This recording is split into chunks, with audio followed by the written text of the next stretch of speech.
Honorable, the judges of the United States Court of Appeals for the Fourth Circuit.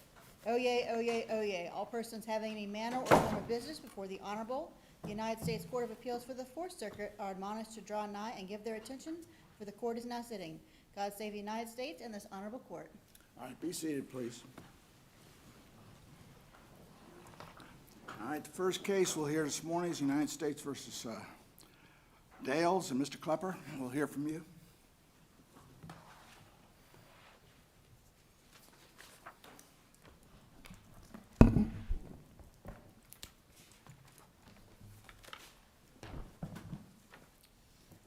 Thank you, and may it please the court. Agent Gorman's affidavit was a 26-page confession. There was no probable cause, and the government's brief is a 56-page confession that this does not even pass the good faith test under the settled law that governed this case. And if this crossed the good faith standard, the government would not be claiming that Lawler was dicta. It would not be citing from the pre-sentence report to rewrite what the history was and what information was actually in front of the in front of the U.S. Postal Service inspectors at the time of the search and time of the affidavit. The most concerning thing here is, what is the stopping point for the government's argument? Because under the government's argument, the home in the electronic age would go from the most protected spot under the Fourth Circuit to the least protected spot. Under their analysis, my car would have more of a privacy right than my own home. Well, now you got to start with a proposition. We have a judicial officer reviewing this and finding probable cause. So yes, that severely limits it. We defer to judicial officers, and obviously, if the officer got a bad affidavit, got bad information, that's one thing. And of course, the officer still has to make the correct decision on probable cause. But I'm not sure we should be.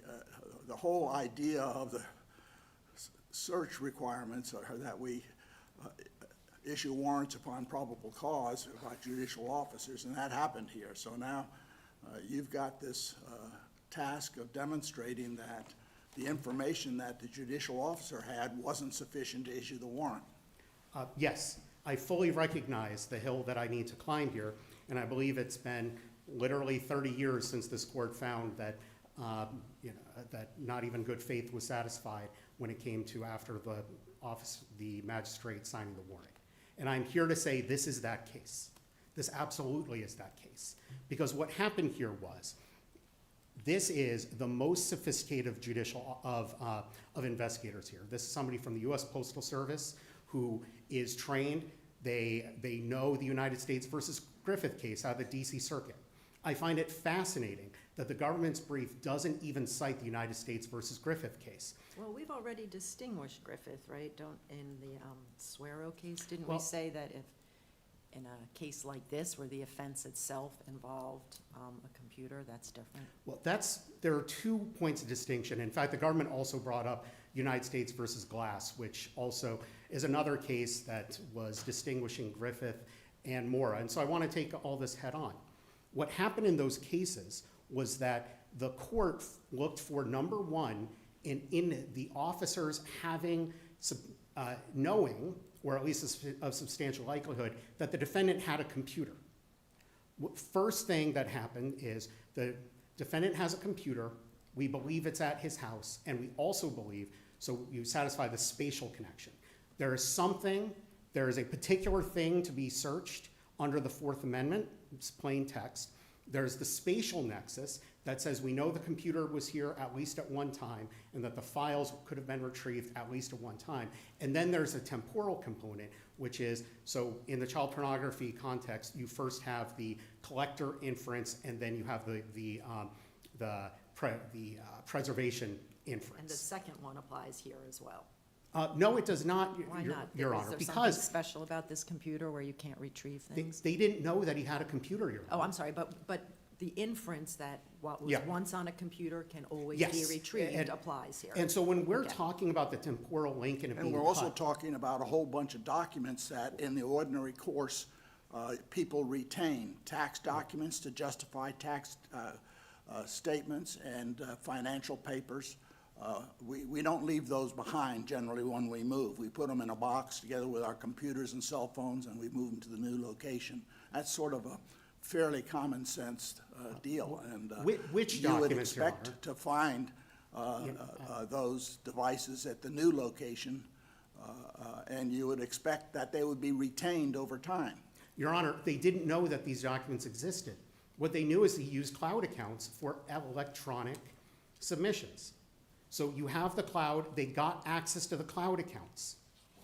So they had those, they knew that that means he's, it's an indication that's using the Google suite of documents to create things online, creates the cloud record. There were no particular papers they were searching for.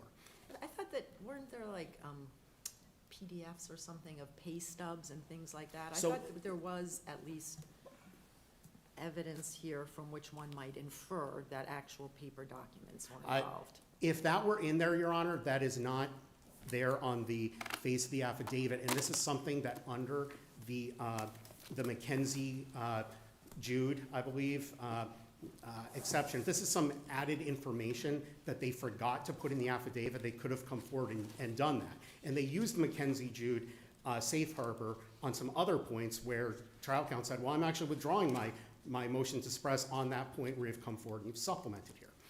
These are not signed tax forms. The particular ones they're talking about here, these are like 1099s, I believe. But whatever it is, I never print out my tax forms. I check it on my computer. It's all electronic. I submit it through online. There needs to be a determination, like what tax records were they looking for? The target offense here, Your Honor, was false submission for COVID-era benefits. And what I have yet to hear is, how did that, why did they think that there's a form that existed physically that they did not have a copy of, that they couldn't get from the cloud account? I have never seen a case, Your Honor, the natural inference that you bring your papers with you when you move. There is not a case that says that. The very interesting point about this case, and what really is the thing that jumps off the page and should have alerted Judge Colson. Judge Colson made a grave mistake here. It is the 2021 is the very last date that is even mentioned in the affidavit. And it then says, and he moved in January of 2022. And we have looked, we've been unable to surveil, we've been unable to figure out what's in this apartment. And the really telling thing is that there is the T-Mobile that is also a component of this, and in it, what it talks about is the notion that we don't know where he's been committing these crimes. We don't know what the location is. With T-Mobile, we're going to get the historical data, and we're going to get some ongoing tracking, and we're going to find out. We're going to narrow it down. But Well, didn't they have the IP address connected to the email address and know that the emails were sent from his prior residence? well, And so that would here's what we know, Your Honor, on that. There's an IP address that doesn't resolve to an email account, it resolves to a location. That Exactly. location was the halfway house. There's no indication that was his computer at the halfway house. Halfway houses usually have computers for rehabilitation. There is, in fact, it jumps off the page that they have an IP address for, that is connected to the crimes, for the suspected crimes for the halfway house, but nothing for this apartment. They've been unable to surveil. They have no idea what is or is not inside that apartment at Anthem House. So the IP address locations that were identified, I believe there was more than one. On both occasions that the emails were sent, they were sent from the halfway house? From the halfway house, Your Honor. And there was no indication in the affidavit that, oh, he had a computer. In the Glass case that the government is citing from December of 2025, they noted, oh, he had two computers. They knew he had two computers, and they were, okay, we know a computer exists. Personal computers are used. We are going to, therefore, it's not just for the cell phone, they're going for the computers. We know they exist. We've got the collector inference in the child pornography context. We've got the preservation inference. But there's nothing here that in the first instance says that it's his house, his residence, his apartment, that as opposed to the other universe of places, and their application for. What other places? I guess Well- I mean, I can understand like in a case where someone has an office or there's some other logical place where they might be engaging in this internet-based offense, but what is the other place here? The T-Mobile affidavit, Your Honor, was to find out if there was some other place. But- And in fact, I'm sorry. No, it's okay. The So you fact that don't they have- had. There is no obvious alternative location in this case. Well, but you need a substantial likelihood. What we Well, have he's here doing it is, somewhere, and if there's no alternative place, but, Your Honor, the question is, first you need to have substantial likelihood to believe that that this computer, that he has the computer, that he had these printed documents in the first place, that would differ from everything else they'd already searched. Before you get those inferences from the child pornography cases, you need to first place it in the house. In the Njokum case, the government was saying, oh, look, Judge Bennett decided that in Njokum case, that is the end of this. They weren't looking for any IP addresses or anything to link it to this apartment, because this is another U.S. Postal Service case, the same crime. We go in, because trial counsel, like I was counseling in Njokum. No, they had the IP addresses. We put in our brief, they are highlighting, the government was literally highlighting the IP addresses connected to this particular residence, showing that this residence was connected to the crime. And the message, if suppression is not granted here, is for Agent Gorman to go back to his co-agent in the Njokum case, said, remember all that stuff you put in about IP addresses? You don't need it. We're doing don't gild the lily here. It's enough that we don't know other places where it might be. And we talk about this in the Mora case. This is one where Mora says, okay, human trafficking, we think this is going to generate paper or electronic records, all that, but you have to think that it's a nexus with the home. That is what we are looking for, the nexus of the crime with the home. And this goes back to Lauer. In Lauer, there was there was definitely probable cause to believe that drugs existed and that he was a drug dealer. Couldn't he have submitted the fraudulent applications from his cell phone, and they knew that he had a cell phone, and the cell phone Yeah. was part of the record? Yes. I mean, a lot of these applications now, you don't actually need a computer. You can have PDFs and access to documents on the cloud on your cell phone. And that's exactly all of the evidence that was here, Your Honor. And they already had searched the cloud accounts, and the government does not mention Griffith even once in their brief, because Griffith, as this court has quoted with approval, the cell phone is not the reason to search the house. The cell phone is the reason for a search incident to arrest.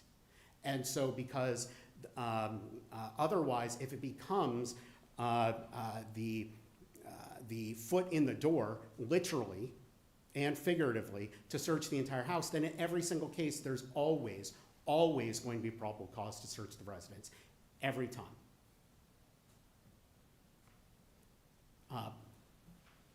Is that it? Let me go through quickly here.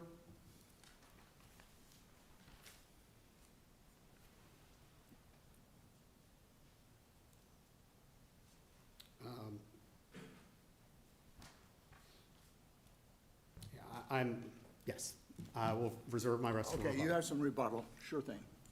All right, Mr. Bornstein? Good morning, Judge Niemeyer, and may it please the court, David Bornstein on behalf of the United States. The issue in this case is very straightforward. Did the magistrate judge have a substantial basis to conclude that the warrant affidavit provided probable cause to get into Mr. Dales' apartment? And there clearly was, for at least three main reasons. The warrant sought evidence, fruits, and instrumentalities of Mr. Dales' wire fraud offenses. There were two large buckets of things that were being looked for. Number one, financial records. What were the records of the businesses that Mr. Dales claimed to own? What were his tax documents, where he had one set that he submitted that appeared to be fraudulent to various federal and state agencies in order to get money from them, and another set that he had filed with the IRS. What happened to the $25,000 he had received 4 months before moving into his luxury apartment? Where did all that go to? That was one set of things to look at. The second, of course, this is an electronic devices crime. Everyone agrees that he must have used a computer or a cell phone in order to commit the crime. My friend just said, well, there was no proof he had used a computer, but I believe that my friend has waived that basis of his argument, because in the suppression proceedings at JA 231, he said the court must assume he had used a computer because he had uploaded documents to his applications. Moreover, my friend says, well, the inference must be that he only used a computer at the halfway house, and he left the computer behind at the halfway house because it must have been the halfway house's computer. But again, that's belied by the record.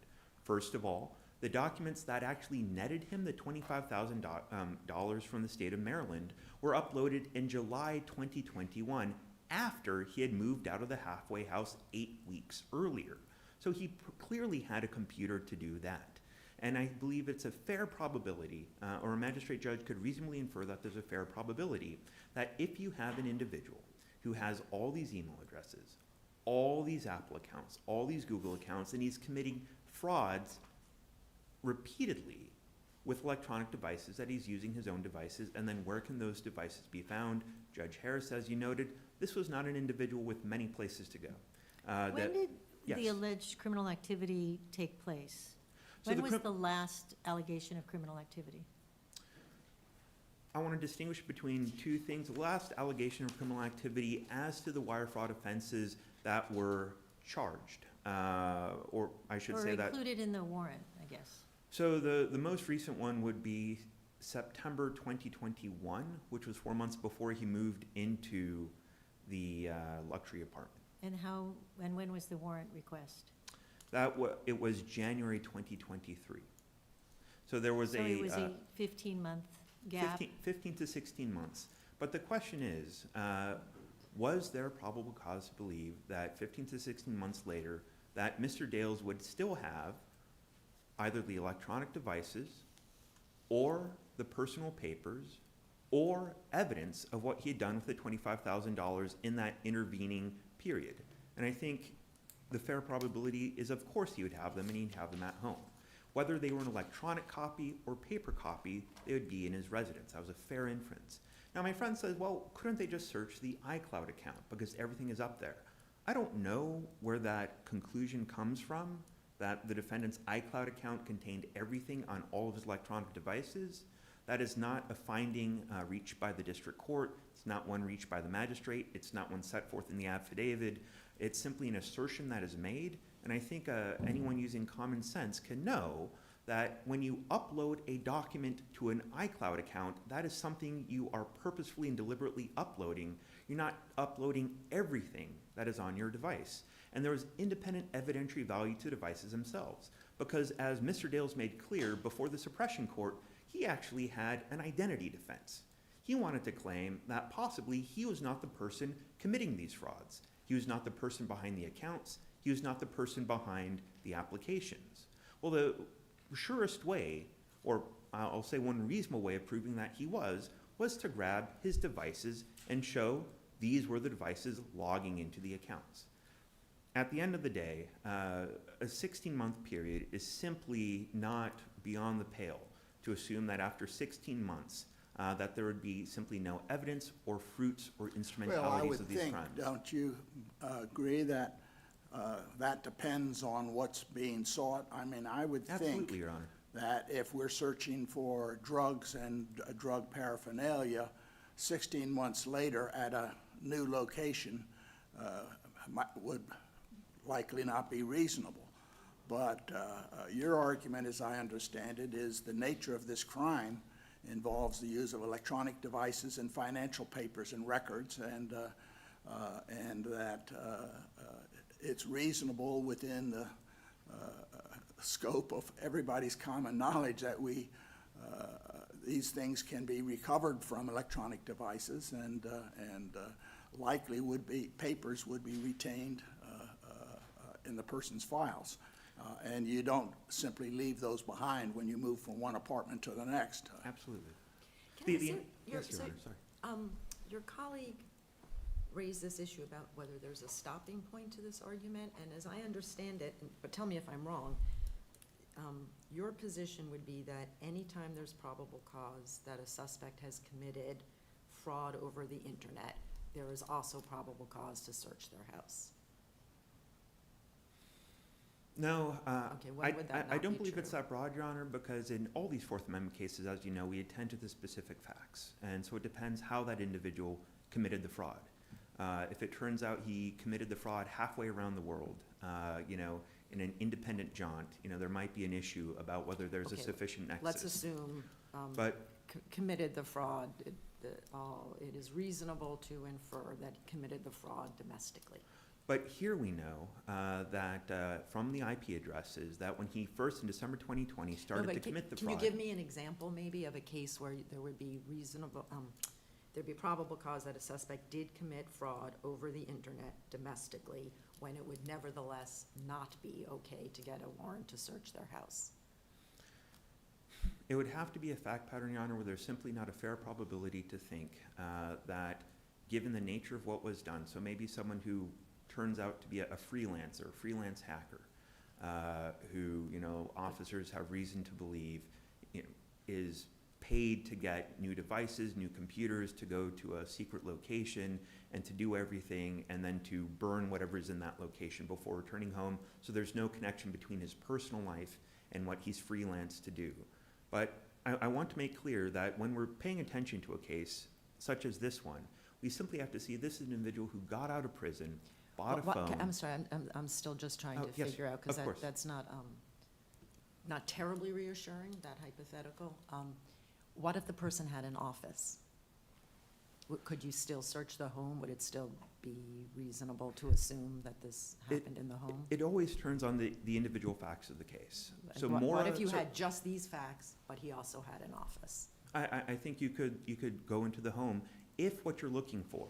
So if the fraud concerned financial records and personal papers, for example, Your Honor, I believe that a magistrate judge looking at a warrant could reasonably infer, and this is the court's case law going back 40 years, starting in Anderson, that, and by the way, Your Honor, the Fourth Amendment, the guarantee behind it, and it's a very important one, it's that warrants will not issue without a finding of probable cause. But since, you know, 40 plus years, Illinois against Gates, the Supreme Court has been very clear, probable cause is very important, but it's also something that must be interpreted in a common sense light. Probable cause can be found based upon the nature of what's being looked for and reasonable inferences of where it might be stored. And if a person is committing fraud, such that one can reasonably infer that the evidence of that fraud, if it is, as here, personal financial documents, personal paperwork, personal electronics, would be found in their home, then yes, there would be probable cause to search it. But here you have what seemed to me to be inference upon inference upon inference, because this isn't a situation where an individual lived in the same place as in Judge Harris's hypothetical during the period of the fraud and during the period of the alleged crime. There were different locations. That's first inference number one, that if there is a computer, they took it. It's not a situation where you have an individual that you would assume would own a computer, because he was living in a halfway house, he was down and out financially, it seems. People don't generally, computers are not free. So that's another inference, that he had a computer. And then the next inference is that he used that computer to commit the fraud, the same one that he potentially owned. So there are a lot, it's not a single inference that you're drawing, it's actually inference that is built upon one and then another and then another. So If it I- seems to me this is one of the more extreme situations of a person committed fraud, potentially on a computer, potentially he owned it himself, potentially he moved it from one place to another, and then this is all 15 months after the last allegation of crime. I respectfully disagree with that, because again, at JA 231, that is where Mr. Dales below conceded that he must have used a computer in order to commit these offenses. And we also have to keep in mind that that concession included after he moved out of the halfway house. And also, I think a person can reasonably infer that when a person is committing a crime, they would more likely use personal devices than non-personal devices. In any event, Your Honor, it's not a stretch to think, and this is all that it requires. Once the defendant had already conceded that he must have used a computer, once we know that he continued to use the computer after he moved out of the halfway house, which rendered unreasonable the idea that he was simply using the halfway house's computer. As you pointed out, computers have value to them. They are expensive. They're not something you simply discard, especially when you're trying to get on the ground to commit these new crimes. I believe it's fair to infer, as Judge Niemeyer said, and it's a reasonable inference that when a person has their personal electronics and paperwork, that when they move, and that's the only inference being made, and it's a common one, we set out repeatedly in the brief. You know, you can look at page 31 of our brief where we set out for financial paperwork and personal papers. You move those things with you. That's Well, the whole reason why people retain The difference them. now is that all of those things can be stored in the cloud. So I think about But people. there's no that- basis for that, Your Honor. Well, I think about people that use computers, that they use in a temporary location, that they do not own, that they have their materials stored electronically, and they can access them electronically. And so, in this day and age where most people, I think, don't keep paper copies anymore, they, in fact, many people do not keep copies of documents on their devices themselves. They upload them, they then have access to them from wherever they are. I think potentially an inference that you may have had in the past where documents were not stored in the cloud but were rather stored on devices may no longer necessarily be appropriate. So, first of all, Your Honor, the question is what inference did the magistrate judge make?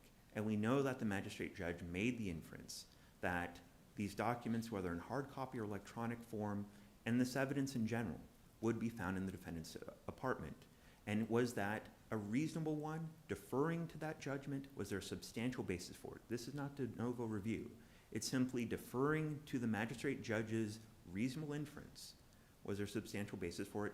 The answer is yes. Now next, Your Honor, you said, well, isn't it all in the cloud? Again, I do not understand where that assumption comes from. My friend simply asserts it. I don't know if that's true for anyone, because you have to deliberately upload documents to the cloud, and there was nothing in this record, nothing at all, suggesting that Mr. Dales uploaded everything he had to the cloud.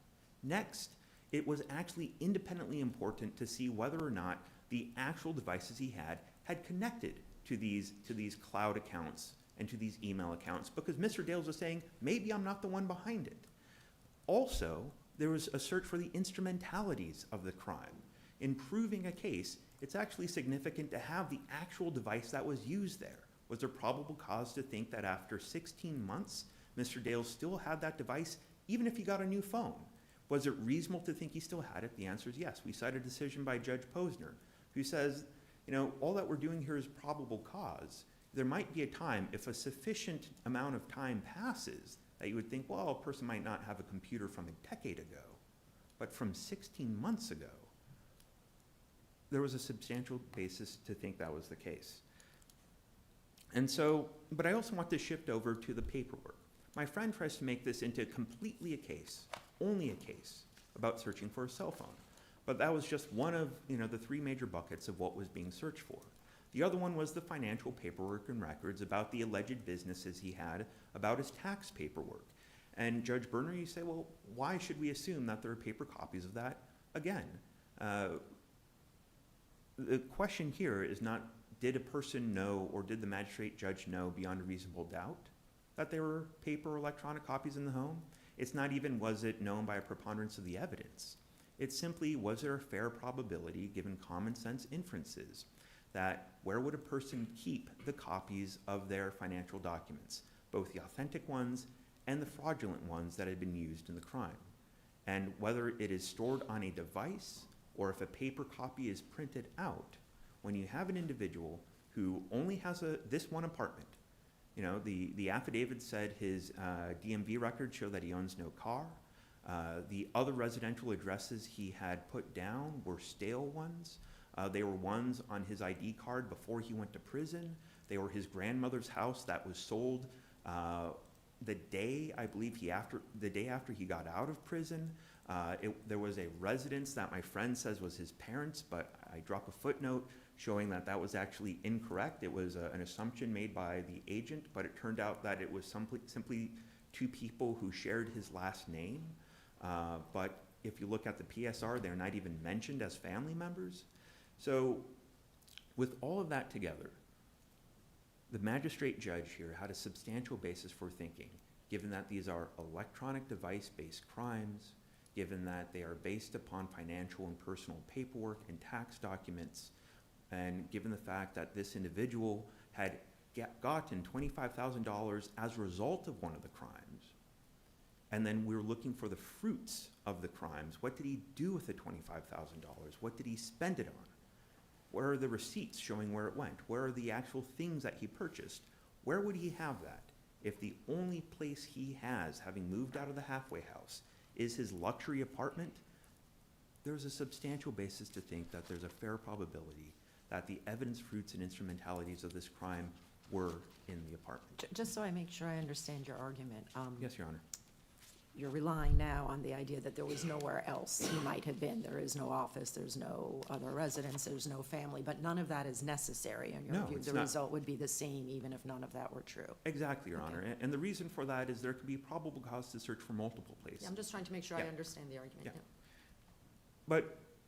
But I'd like to show that this is actually a rather common thing. There can be probable cause to search multiple places. You know, if you're looking for a gun, it might be in one place or another. Police are not limited to having probable cause that it's only in one location, and consider an offense where there are multiple possible suspects. The officers can have probable cause to look into different suspects at the same time. My friend's idea that you can only have probable cause for one place at a time is wrong. I'd also like to underscore, my friend says, cite me a case in which a court makes the finding that it is reasonable to believe that financial records will be brought from one apartment to the next. This is the case, JA 354. Chief Judge Russell made that finding, and it's stunning that my friend doesn't grapple with that at all in his opening brief. You would think that when an independent basis for the search warrant here is that there was probable cause to search the defendant's residence for his financial records, and the judge presiding over the suppression hearing finds specifically on JA 354 that the more reasonable inference is he would bring his financial records with him instead of burning them when he left his prior residence. You need to confront that if you're going to try to overturn a suppression finding, and my friend doesn't do that at all. I actually believe that is determinative of this case. I want to just briefly cover good faith, although I believe an important thing for this court to do, given the nature of my friend's argument, is to reiterate two very important points. The first important point is that we're reviewing for whether there was a substantial basis to find probable cause. We defer to the magistrate judge's determinations. The warrant itself, this is Anderson, doesn't have to directly connect the probable cause to the place to be searched, because the magistrate judge, him or herself, may make these common sense inferences alone. And you don't actually need a pre-existing authority saying we will ratify this inference. It again is looking back to whether a magistrate judge using common sense can infer, yes, where do you have your personal electronics and your personal papers in your personal residence? And I believe that underscoring that in an opinion is very important given the kind of arguments that are being made here. As to good faith, the good faith standard in order to show that any reasonable officer would glance at this warrant. Under Messerschmitt, the Supreme Court case, that is it. It has to be a first glance at the warrant affidavit, and it has to be so deficient that any reasonable officer would know upon that glance that he needs to go and say, I'm sorry, I can't execute this. You know, we need to go back to the magistrate. We need to get a new warrant. If it's something that actually has to be thoroughly read, the good faith exception applies, because officers are not legal technicians. They're simply someone given a warrant, been told it's been signed off on, and if they look at it on its face and they say, yep, this looks good, the good faith exception applies, and it clearly does here. If there are no further questions of the court, we'd ask that you affirm. All right, thank you, Mr. Bornstein. Mr. Klepper.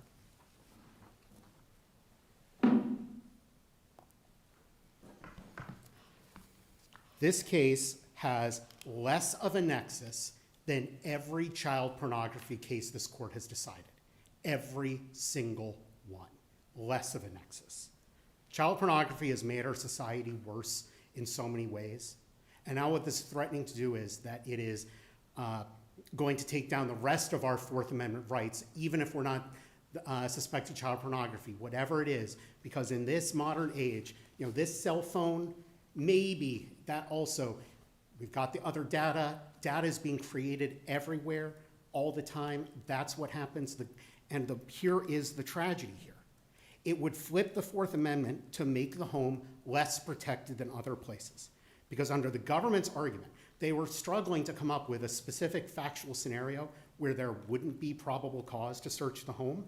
And even they couldn't come up with anything plausible, but what they're saying is it would be a super technical, fact-based exception. It would become the exception that there was not probable cause to search the home. And if that becomes a super fact-intensive exception for when you can search the home, which is what they are in effect arguing, that means it is flipped. Florida versus Jardines was wrong. The framers were wrong in 1791. The home is not sacrosanct. The home is the first place you look. One of the reasons I went to law school, Your Honor, I love the Fourth Amendment. I did my first paper on the Fourth Amendment in the 6th grade. And the way I like to describe it then was that if you, what the Fourth Amendment does is it means that the government goes into your house wrong, they don't have probable cause, they don't get to go through your home, and this is dating myself here, but find NFL games you have taped without the express written consent of the NFL. The risks of going into a home. We live in a world where, basically everything is a federal crime, that federal crime a day calendar, everything's a federal crime under the sun. What this does is supposed to say, before you go into a home, which is where people have their most private stuff, you need to establish a nexus. And just remember, and I say this in my brief, but I cannot stress this enough, the only cases this court see, the cases where the court has a chance to draw the line, it's only in the criminal cases. The courts, what they have done by making Bivens a dead letter, and on the state side, qualified immunity, a judge-made doctrine, gets rid of the civil cases, the cases where they go in, they ruin lives. A search ruins lives. And I know I've said this, but similar things here before. I have been home when the Massachusetts authorities came to search my home. I was there. This is an unbelievable invasion of privacy, and what they are trying to do, Your Honor, is to make the home the least secure place where we can be secure in our papers, possessions. They say, well, the home, it was the only place. Well, here's the thing. They said he is able to afford a luxury apartment. All right, well, then maybe he's able to afford an office too. And that's why the T-Mobile warrant, they said they were going to use that to find the historic data to try to link locations to the target offense. That's what they said they were going to do, and they had not done. I'm a little, I will admit I've got a little bit of pique for them saying that things were waived at JA 231. Here was the argument. According to the Gorman affidavit, Mr. Dales lived at the halfway house from December 2020 to June 2021. Each of the alleged fraudulent loans were applied for electronically by computer during that time. Nothing in the affidavit provides the loans were applied for on Mr. Dales' phone. Goes through that. It said most likely by computer. To the extent that records are kept for extensive periods on computers, any records, therefore, would not be at Fort Avenue, but at VOA, at the halfway house. He would use, there is no allegation, there's nothing that says he had a computer that we think we brought with him. Look, I know halfway houses. There's job training, there's stuff. There are computers there. There's no suggestion this was his computer that he was able to purchase immediately after release. Immediately going to halfway home. No suggestion.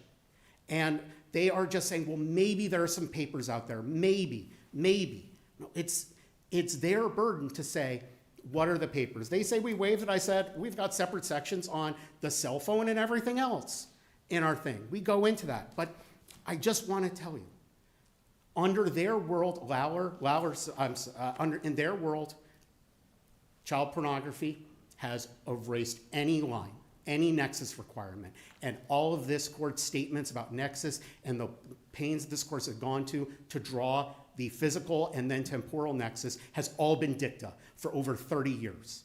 And that is a dangerous thing because they cannot draw a principal distinction. All right, So thank you. Mr. Klepper, I notice you were court appointed, and I want to recognize that service. It's very important, and we very much appreciate it. We'll come down and greet counsel and proceed to the next case.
next case we'll hear this morning is Carter versus Cabell. And Mr. Corson, when you're ready, we'll hear from you. Yes, Your Honor. May it please the court, John Corzine here for the Wake Forest Appellate Clinic. And under Local Rule 46, it's my pleasure to introduce the student counsel who are appearing here today. First, who will address the exhaustion of administrative remedies issue the court asked us to address. And second, Melissa Stuckey, who will address the second issue the court asked us to address, whether a claim was stated, First Amendment retaliation or also Eighth Amendment. Also with us is Vivian Boland, who was on both of the briefs. So thank you, Your Honors. Well, thank you, and thank you for bringing this illustrious group of students. We'll hear from Ms. Shellman first.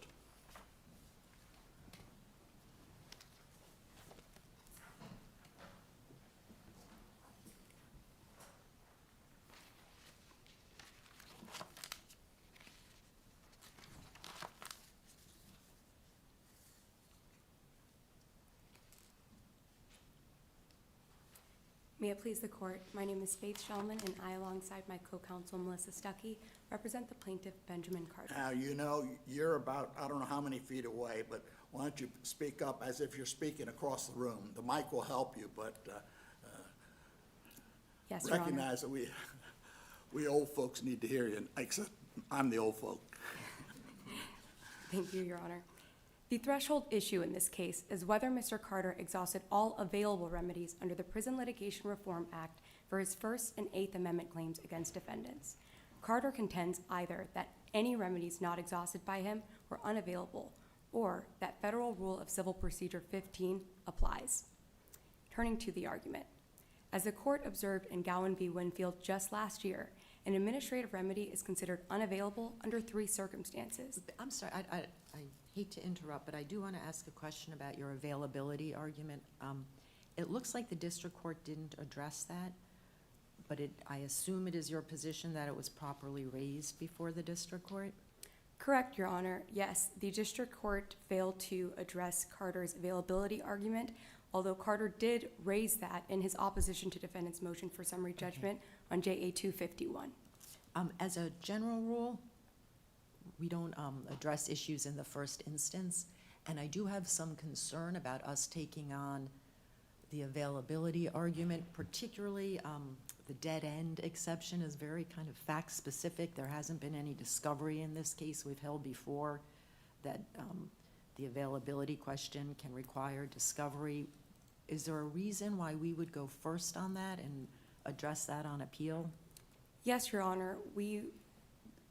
The court can address availabilities, particularly dead end and thwarting, under Gowan. As in that case, the court ended up remanding to permit the case to go on to the discovery phase and allow for the facts to be developed.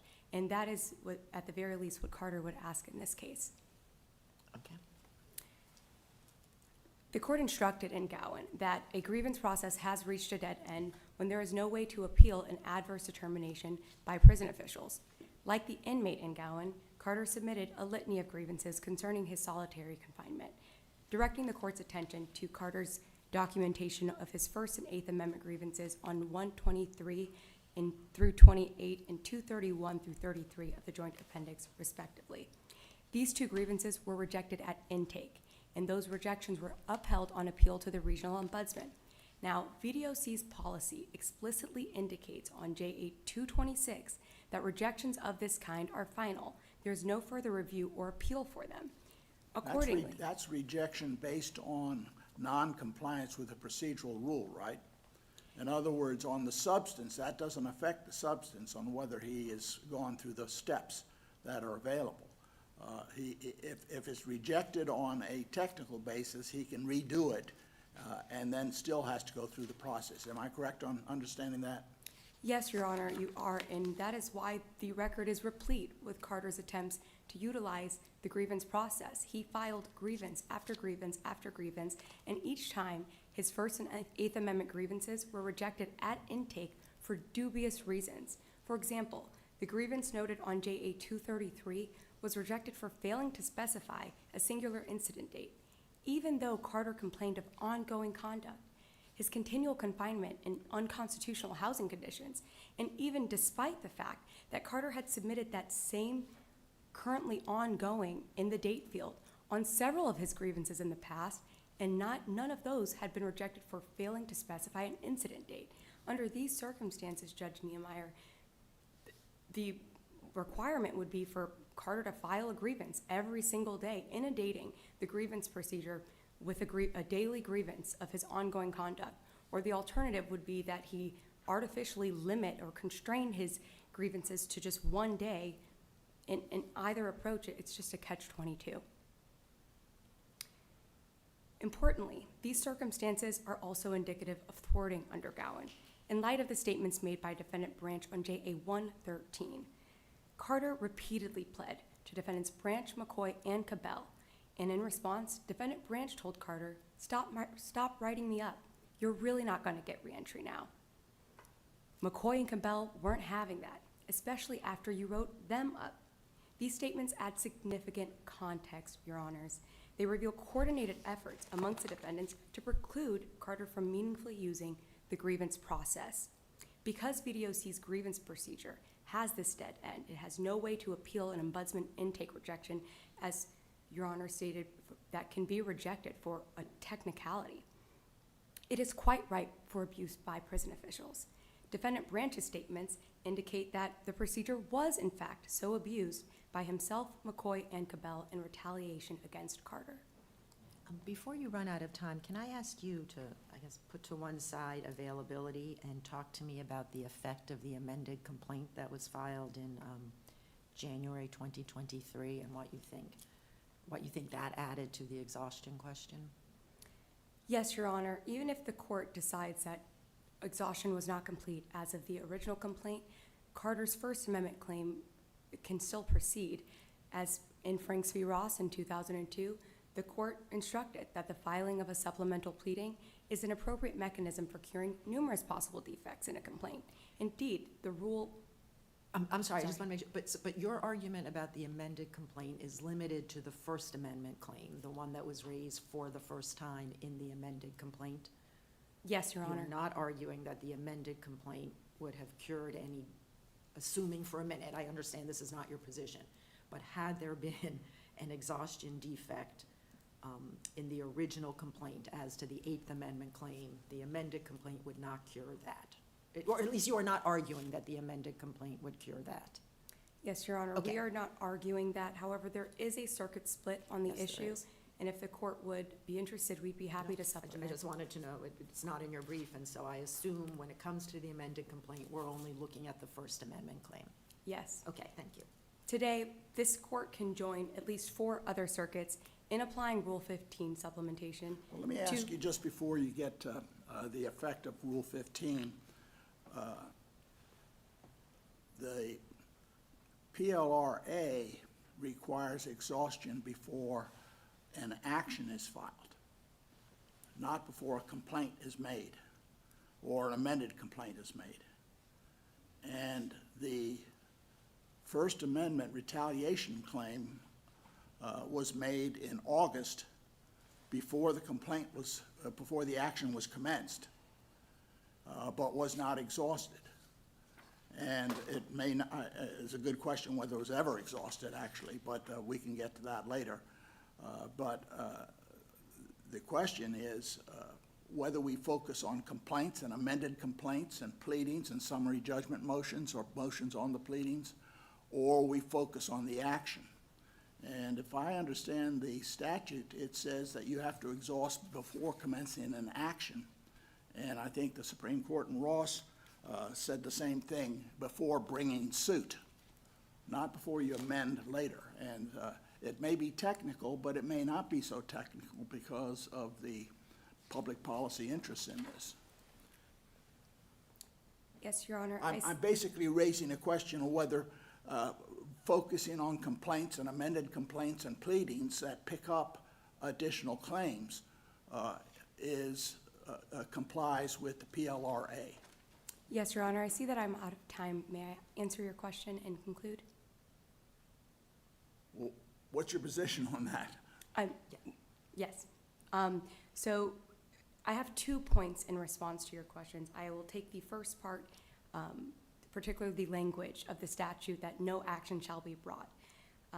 The Supreme Court instructed in Jones v. Bach in 2007 that that language, no action shall be brought, is boilerplate, particularly because it appears in several exhaustion statutes, and none of those statutes render exhaustion a jurisdictional bar as a result. Well, I'm not It is- suggesting there's a jurisdictional bar. It's a condition for bringing an action, not filing an amended complaint. And the action was commenced, in September? And at that point, you had a retaliation claim, but it wasn't asserted, and it wasn't exhausted, and you had the other claims, which the district court concluded were not exhausted. And so that's why the court threw them out. Now, somehow you're trying to use Rule 15 with the amended complaint in January to satisfy the filing of, commencing of an action.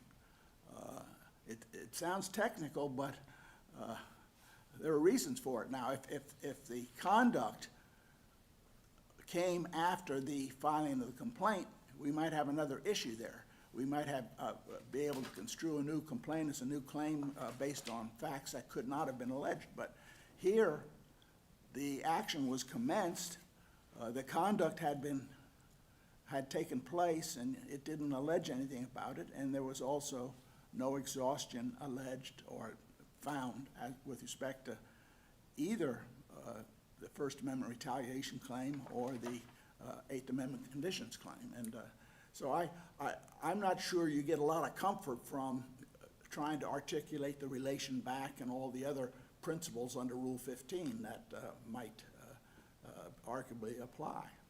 Yes, Your Honor. Congress has never made any indication that it intended PLRA exhaustion to supplant or modify Rule 15.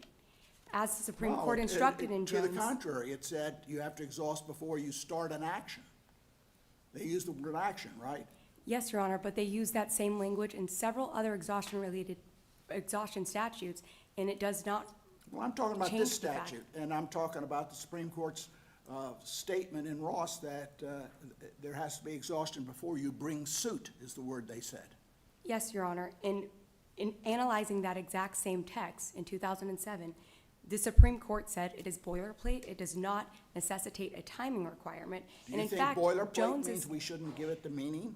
No, Your Honor, that is not Carter's contention. Instead, Carter contends that the PLRA does not supplant or modify the federal rules of civil procedure. When Congress, as the Supreme Court instructed in Jones, when Congress intended to depart from the procedural rules, it expressly indicated as much. There are numerous instances of this. We see it in pleading. The government does not have to immediately respond with an answer. They do not have to answer to every single allegation, admitting or denying in a I'm just complaint. wondering why we put the burden on the statute to modify the pleading rules when it doesn't even get into the pleading rules. Basically, it treats a whole action as a single event, which has all its pleadings and motions within the action. But I don't see any need in the context of what was being accomplished, why they would even think to address the pleadings. What they basically were addressing is before you come to a federal court to get relief, you have to exhaust your remedies that you have in prison. Your Honor, we are not putting the burden on the statute. The burden here is on, as you said, the rulemaking process. Establishing more onerous pleading standards should be done through established rulemaking process, not on a case-by-case basis. And that is why Rule 15 would still apply in this case, just as it does in every other case. Therefore, Carter contends that any remedies not exhausted were unavailable, and Rule 15 applies to his case. So What's similar the to evidence that he exhausted his retaliation claim? The evidence that Carter exhausted his retaliation claim I is. thought his claim was rejected on a procedural ground and not on substantive grounds. Your Honor, the district court found that Carter had exhausted all available remedies for the First Amendment retaliation claim Now, I'm asking you what the record shows. as of October 25th, 2022, and that's noted on JA 313. I understand what the court said, but I'm asking you, what is the evidence of exhaustion? The evidence is that defendants do not dispute it. They did not file any affidavits disputing that that exhaustion was complete as of that date. Well, tell me factually what happened in the prison context. He made that claim, and then at some point after he made the claim, it was rejected, right, for procedural reasons. Yes, Your Honor, and then in October, And did he had. appeal that rejection? Yes, Your Honor, And that was denied, right? yes. And that's the end of it. No, Your Honor, he sought level 2 appeal through a regional administrator. Of the rejection. Yes, But and that can, there's only one, on the rejection for procedural grounds, there's only one level of review. But he never substantively appealed the grievance, corrected it so as to get it on the merits. Okay, I understand your position. I'm not sure that satisfies the exhaustion requirement to appeal the procedural rejection aspect. Your Honor, just the defense did say that at that point, the exhaustion process had ran its course. So for that reason, Carter contends that exhaustion was complete and summary judgment was improper. Actually, we've let you go along here overtime. I hadn't been watching the clock, but you know, that means you don't get a ticket. But why don't we pick up on rebuttal? Thank you, Your Honor. Thanks very much. All right, I think we'll hear from Mrs. Stuckey. Is that the next?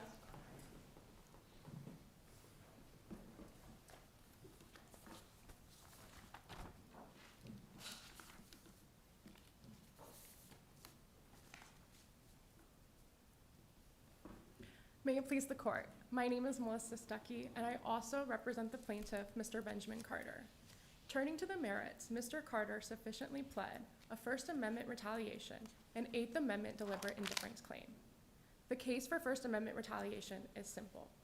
Mr. Carter repeatedly notified defendants that he was improperly placed in the restrictive housing unit. In both written and oral submissions, Mr. Carter requested that he be placed in the step-down program per VDOC policy as a prisoner less than 2 years from his release date and as a mentally ill prisoner.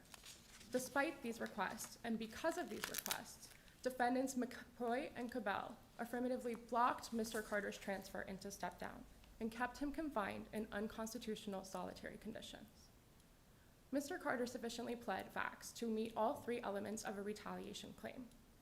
First, defendants do not dispute that Mr. Carter engaged in protected First Amendment activity through filing grievances and making requests to enter step-down. Second, the defendants engaged in an adverse action. Wardens McCoy and Cabell, people in charge of making housing decisions, affirmatively blocked Mr. Carter's transfer into step-down and therefore kept him in these unconstitutional conditions. This was in direct contravention to VDOC's own policy.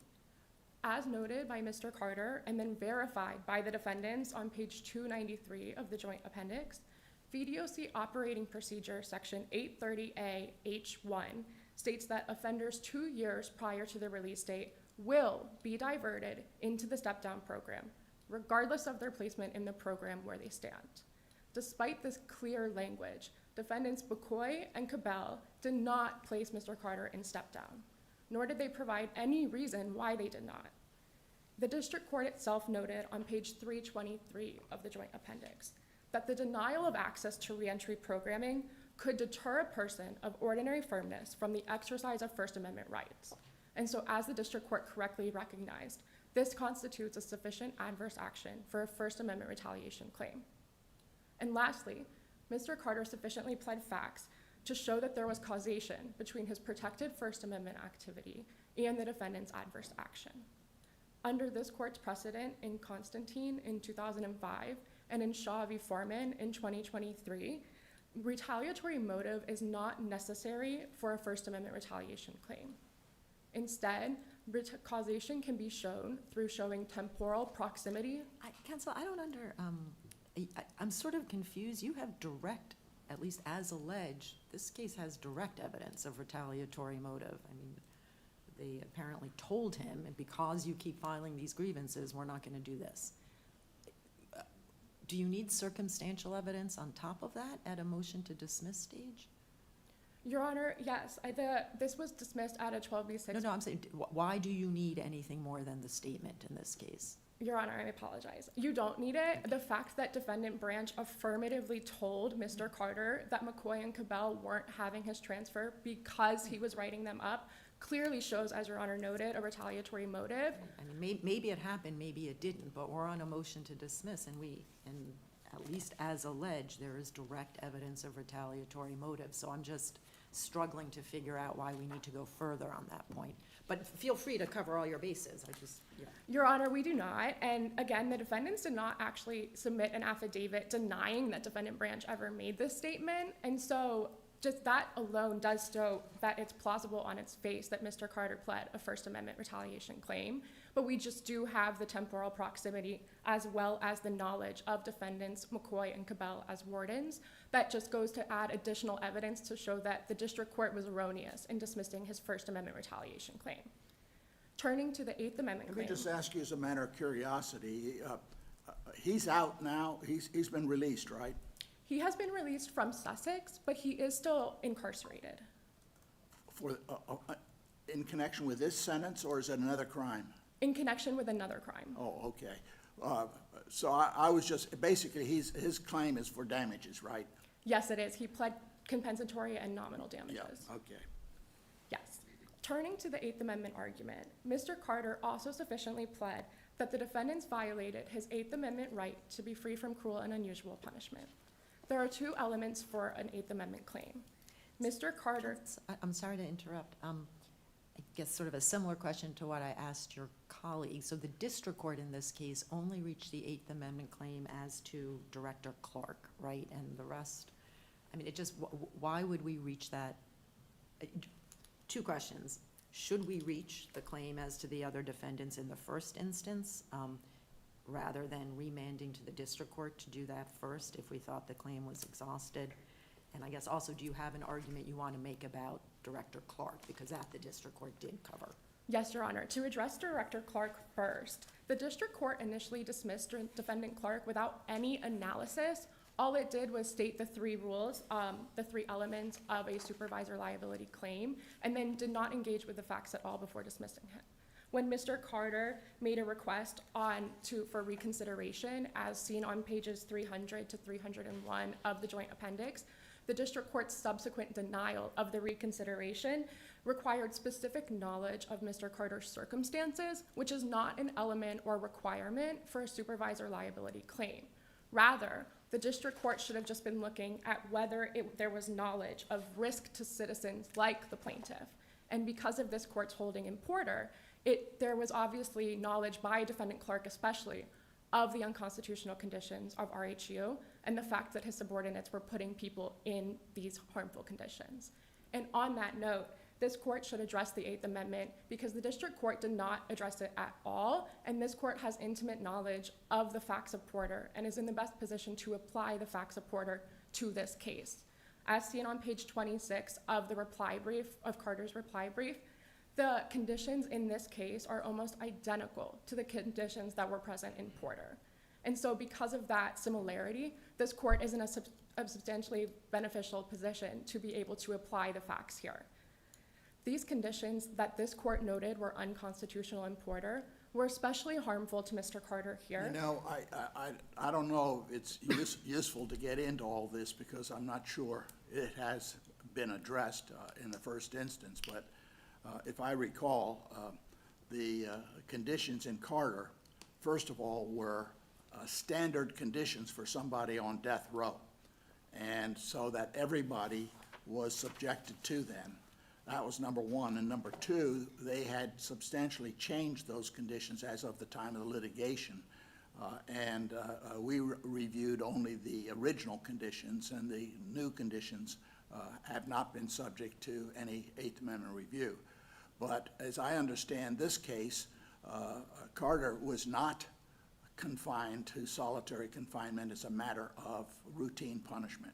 He was put there because of prison conduct, which I think has been routinely accepted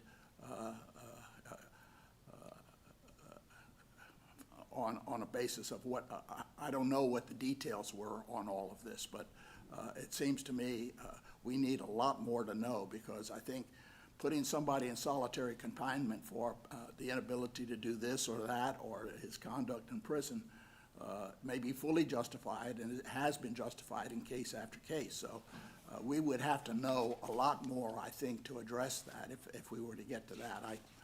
I just don't want us to go too far down that road at this point.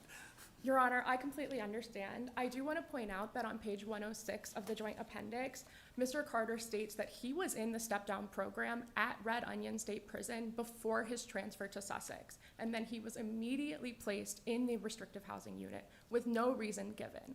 And so it's not that the defendants have offered any reason why he was placed in the restrictive housing unit in terms of conduct or wrongful behavior. And further, while it is true that we don't know about all of the actions that occurred in this case, Mr. Carter did sufficiently state a plausible claim to get this case to go to discovery to be able to find out more about the conditions. The conditions that Mr. Carter alleged were the ones that were originally addressed in Porter, even though in Porter it did say that the inmates were subjected to different conditions then. And this case is particular to Mr. Carter in the fact that he had a myriad of mental health conditions, such as PTSD and schizophrenia.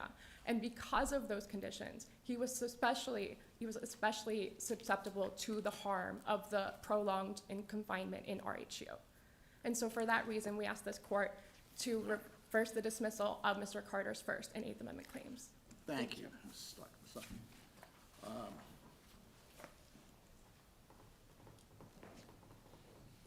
Does that cover, we have to hear from you, Mr. O'Savin. I've exhausted the whole plaintiff side, right?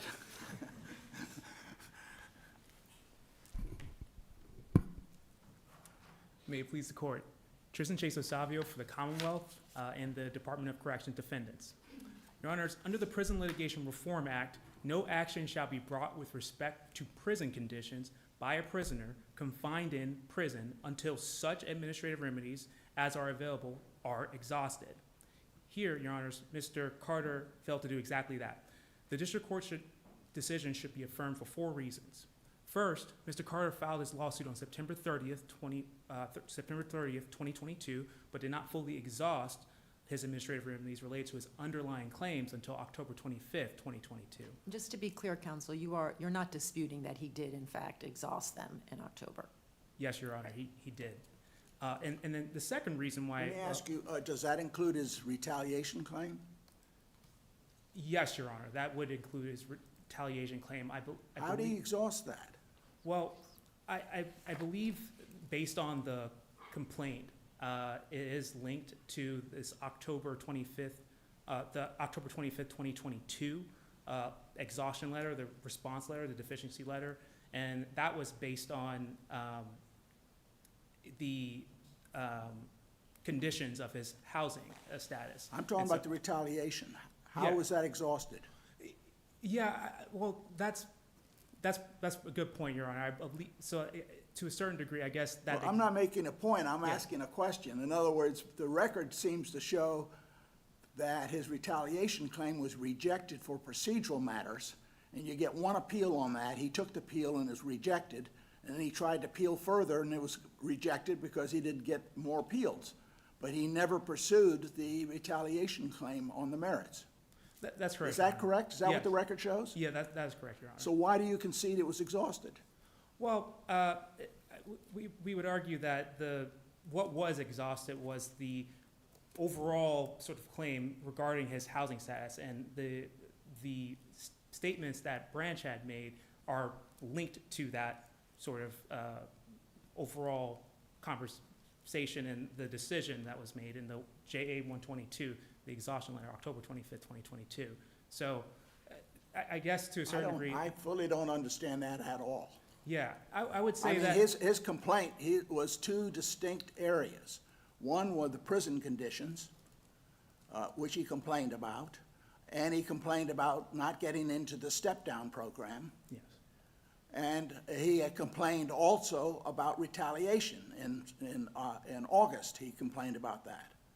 Now, these are totally distinct things. You're saying there was a letter with respect, I remember that letter, but that didn't address retaliation, did it? That is correct, Your Honor. It did not address that point. And so the second reason why the district court's decision should be affirmed is because the Federal Rule of Civil Procedure, Rule 15, cannot cure an exhaustion defect when the amended claims are based on the same underlying events as the unexhausted claims in the original complaint. And third, contrary to Mr. Carter's assertions, administrative remedies were fully available to him under Operating Procedure 866.1, remedies he successfully used on at least 6 separate occasions. And regardless, as Judge Harris pointed out, the availability issue wasn't addressed below, so is waived at this stage. And then fourth, No, I'm sorry, why was it waived if it wasn't addressed? It looked to me like like Mr. Carter raised it. It's like, I think the very first page of his opposition to summary judgment cites Ross. But the district court it's a complicated case, but the district court just never got around to addressing it, but that doesn't mean it's waived. Normally, it means we would remand so the district court can address it. that does make sense. You're right. Well, the position that I was taking was that because he didn't raise it below. So your argument is that he did not raise it below? Yeah. What do you do with the fact that it's on the first page of his opposition to summary judgment, is the citation to Ross? Well, yes, sorry, Your Honor. Yes, he did raise it below, but Okay. the district court didn't address it specifically. Okay. And then fourth, even if Mr. Carter exhausted his administrative remedies, which he did not, his complaint still fails because it contains no allegations that Cabela McCoy personally engaged in any conduct supporting his First and Eighth Amendment claims. So I want to make sure I first address the exhaustion defect issue and Mr. Carter's ability to cure under Rule 15. Here, no amendment can cure Mr. Carter's exhaustion defect. And Hardin versus Hunt illustrates this point. In Hardin versus Hunt, this court held that Federal Rule of Civil Procedure, Rule 15, cannot cure an exhaustion defect by filing an amended complaint once exhaustion is complete when all claims in the amended complaint are based on the same underlying events as the then unexhausted claims in the original complaint. And here, because all the claims in the January 30th, 2023 amended complaint are based on the same underlying claims in the original then unexhausted But September. there wasn't a retaliation claim in the original complaint, was there? I thought that's why your colleagues were sort of splitting. They think the amended complaint can only satisfy exhaustion with respect to the First Amendment retaliation claim, because that claim pops up for the first time in the amended complaint. Sorry, could you repeat? Yeah, sorry, I know, to me, it seems like Hardin, our unpublished decision in Hardin, is different, because in this case, the retaliation claim shows up for the first time in the amended complaint. It was not in the original complaint. And given that the point of the PLRA is to make sure that prison officials can address a complaint before they have to litigate it, that seems like it happened here.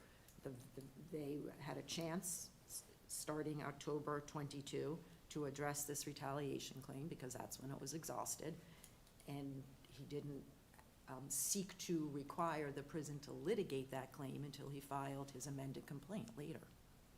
Yeah, so the position the Commonwealth takes is that retaliation claim, although it's different by its very nature from the original complaint, it's still based on the same underlying facts that gave rise to the original complaint, the September 30th, 2022 complaint.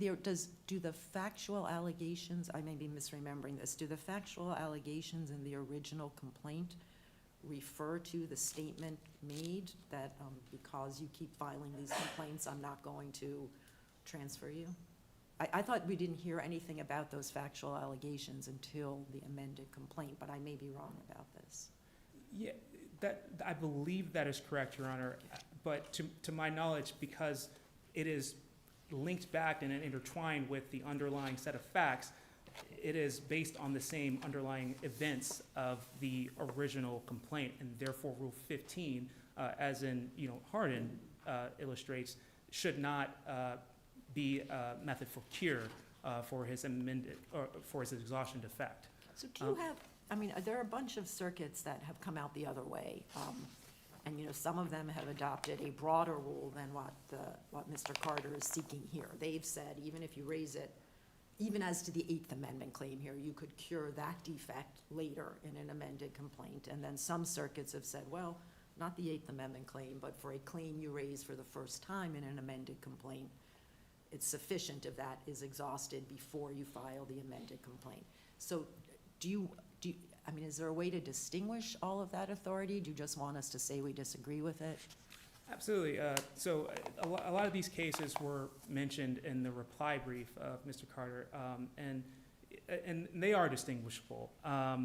So the reliance on Ramirez versus Collier, Rhodes versus Robinson, Cannon versus Washington, Sadozai versus Davis, and Garrett versus Wexford, it's misplaced because those decisions permitted Rule 15 cure on exhaustion defect under circumstances not necessarily applicable here. For example, in Rhodes, Ramirez, and Cannon, the amended complaints asserted claims arising from an entirely different set of facts and events and time periods. In Maddox versus Edelman, the original complaint included at least one fully exhausted claim, and in Sadozai and Garrett, the plaintiff prisoners in those cases were no longer even prisoners by the time they had filed their amended complaints, and therefore no longer subject to the Prison Litigation Reform Act's exhaustion requirements at the time of the amendment.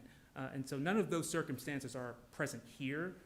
Carter was currently serving his prison term as a prisoner, or he was at the time serving his prison term. We just learned that he's out of prison, or he's out of those conditions, but he's still a prisoner, and is a prisoner who is therefore subject to the Prison Litigation Reform Act exhaustion requirements.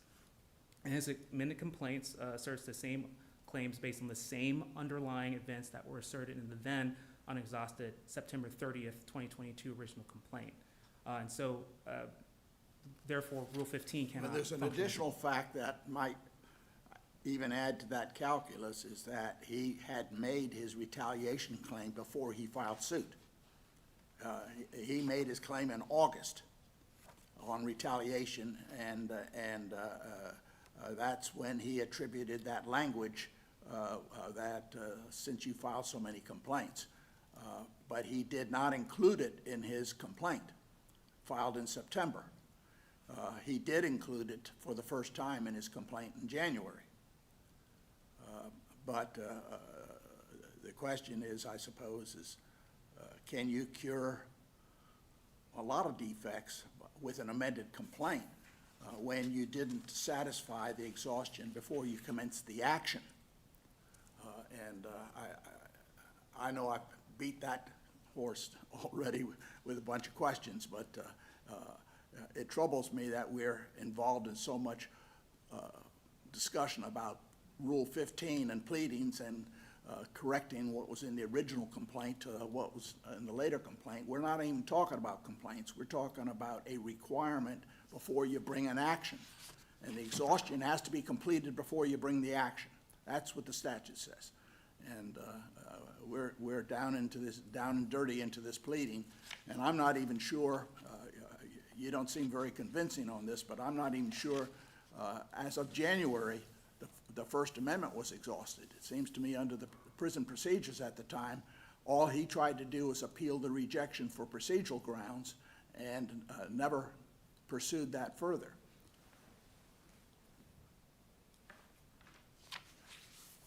And so I think that the Commonwealth still maintains the fact that the First Amendment retaliation claim, although it may not have been abundantly clear, it is still based on the same underlying events that were being asserted, and the facts that were being asserted in the September 30th, 2022 complaint.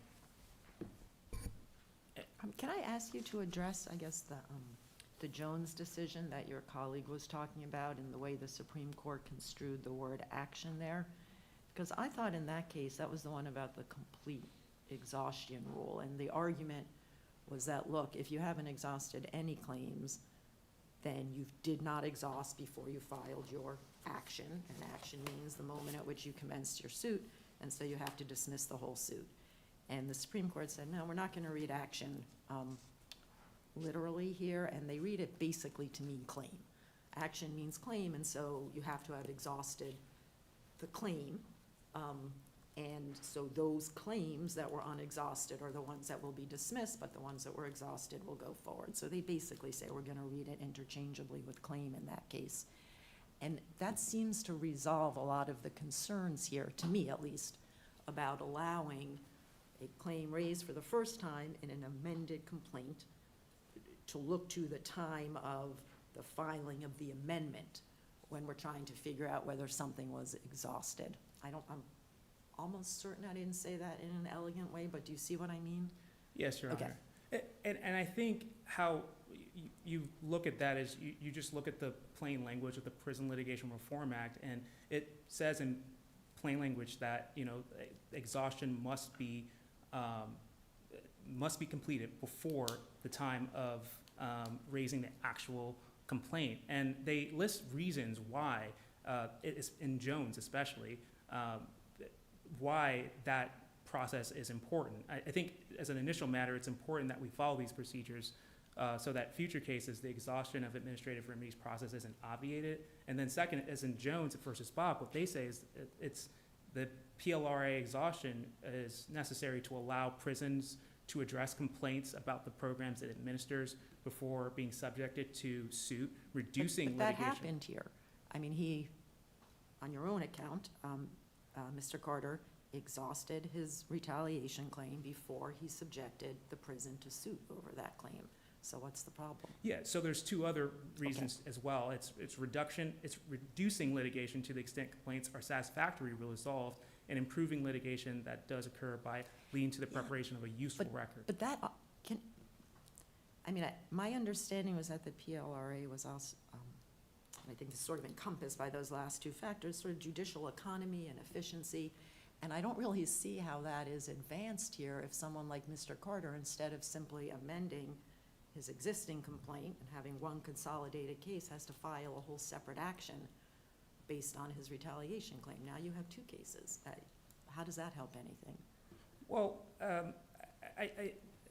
your question does make sense, but, and I do think that the PLRA is, as you said, designed for judicial economy, and I think that it's also designed to allow the litigant, the prison litigant, to put their best foot forward and make sure that they're following their claims. And I think had that process been actually, fully exhausted from, Mr. Carter, then perhaps, some things could have been resolved. For example, in JA 122, which is the October 25th exhaustion letter, it lists two individuals who are not named defendants in this case. It's first Sims, who is the Facility and Institutional Programs Manager, and Green, the Chief of Housing and Programs, Assistant Warden. These are individuals who were actually intimately involved with the actual actions in dispute in terms of the alteration of that, or the lack of alteration of the housing status of Mr. Carter, and also the decision making and the review process. These were actions that were done by Sims and Green, not Cabell, McCoy, or Branch. So had Mr. Carter actually gone through this administrative process, judicial economy would have been achieved. He would have been able to put his best foot forward and actually asserting claims against folks who were actually intimately involved with the factual assertions he's making with respect to his First and Eighth Amendment claims. That's the position that we take in terms of the Prison Litigation Reform Act's purpose. If I may, I would like to transition to the availability argument regarding the definitions of opaqueness and dead end. I think either way you slice it, the facts make it clear that the process was available to Mr. Carter. This was not a dead end because Mr. Carter actually successfully completed the administrative process, as evidenced in the October 25th, 2022 letter in JA 122. And the standard for opaqueness is whether an administrative process is capable of use by an objective prisoner. But here, Carter used the administrative process on multiple occasions, on at least 6 separate occasions. And so Carter failed to plausibly allege that the system was incapable of use, and the record actually indicates and makes it clear that there's no genuine issue of material fact that Cabell, McCoy, or Branch were involved in these factual assertions. In fact, Sims and Green were involved in these factual allegations.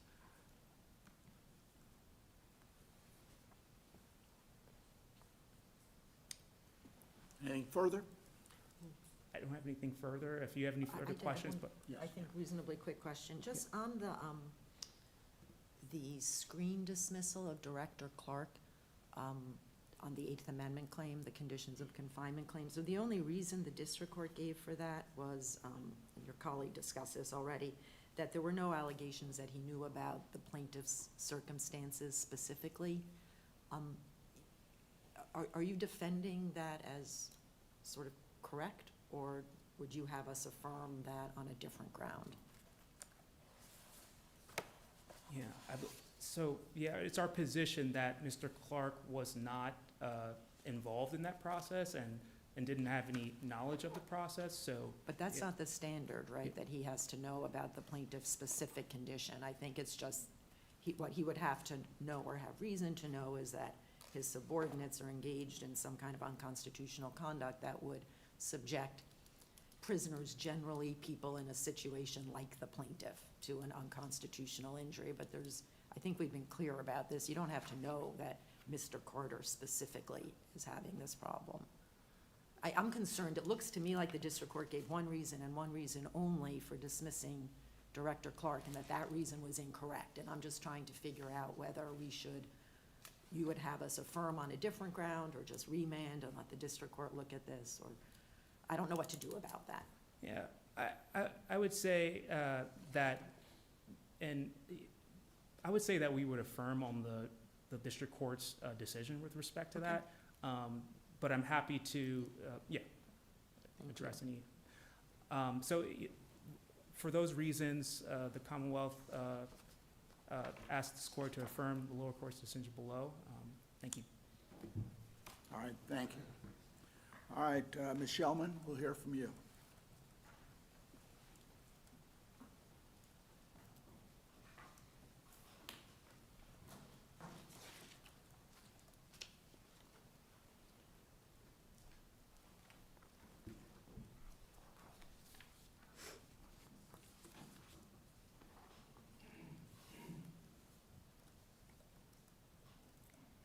May it please the court, we have just 3 points on rebuttal. First, my friend on the other side went through pains to try to distinguish the wealth of authority on the First Amendment Rule 15 argument. But all of these authorities, as listed on page 18 of our brief, actually are more beneficial to Carter's case than against it. First, the most relevant would be Sadazai v. Davis. And in that case, the Ninth Circuit firmly held that the PLRA does not supplant or modify Rule 15. My friend on the other side says that Sadazai is distinguishable because the case involved a prisoner who was no longer a prisoner. But in that case, the court actually relied on precedent to that effect and said, irrespective of pleading titles, defects in the original complaint, or even an inmate's status as a prisoner, it does not matter. The supplemental fact, whether it was his status as a prisoner or his exhaustion of a claim, still rendered amendment and supplementation proper under Rule 15. Well, I think that your friend on the other side's main argument is actually that the original complaint included the allegations, or the First Amendment allegations were sufficiently intertwined with what was alleged in the initial complaint with the First Amendment claim. And when I look at the initial complaint, I actually don't see anything in it about the First Amendment allegations. It is true that the internal prison complaint about the First Amendment allegations took place prior to the filing of the initial complaint, but I don't see anything in the initial complaint that it concerns the First Amendment retaliation allegations. Yes, Your Honor, there is nothing in the original complaint with respect to the First Amendment claim. There are no allegations. Carter brings all of those allegations in his amended complaint, which was filed in January of 2023. Beyond that, the first time that Carter actually makes any note of Branch's statements is in his amended complaint and his First Amendment litigation. He does not raise those in any of the written complaints about his re-entry classification. In August of 2022, he did not raise retaliation at that point. The next point that we would note is, importantly, every single circuit to address this issue has taken the approach that Carter asked this court to take today. An approach that appears was first adopted by the Ninth Circuit, the very same circuit that decided Sadazai and said whether it is a prisoner's status as a prisoner or the supplemented fact of his exhaustion, it does not matter. That was the First Circuit to adopt this approach. They adopted it in Rhodes v. Robinson, and the Supreme Court cited Rhodes v. Robinson in 2022 with approval on that point. The reason for such broad approval is, as Judge Harris noted, this approach makes sense. While requiring a plaintiff to institute a new lawsuit for every single related claim that arises in the course of litigation does not make any sense. It is inconsistent with the federal rules, it is inconsistent with the PLRA, and it is inconsistent with the precedent of this court. The next point we would like to make is specifically with respect to Hardin v. Hunt. That case is entirely distinguishable based on the fact that the supplemented fact there was the new defendants rather than new claims. And so for that reason, Carter contends that Rule 15 does apply to his case. All right, I see your time's up. Thank you. Thank you. I want to thank you and your colleague, Ms. Stuckey, for your arguments. You have been well prepared appearing before the court, and you have not embarrassed yourself in any way. And so we hope we see you in the future again arguing cases. Thank you very much for your service. We'll come down and greet counsel. Are you okay? Are you okay? We'll come down and greet counsel and then proceed to the last case.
Jewel Smokeless Coal Corporation versus Department, and Ms. Barger, I guess we'll hear from you first.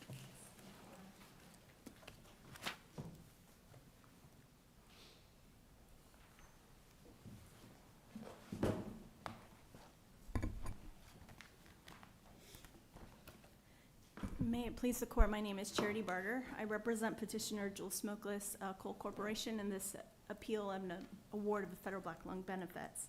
While we have briefed several issues before this court, I wanted to focus on a couple of arguments that we believe are important today before the court. The first is the ALJ's findings on nature and length of claimant's employment were not supported Can by you just speak substantial. up a little bit? Oh, I'm sorry. Yeah, Is thank that you. better? Yes, much better. I'm short, so I'm not close to You the can take mic. I microphone down. apologize. It'll go all the way down. Okay. Were not supported by substantial evidence, and the board erred in holding those findings moot and harmless error.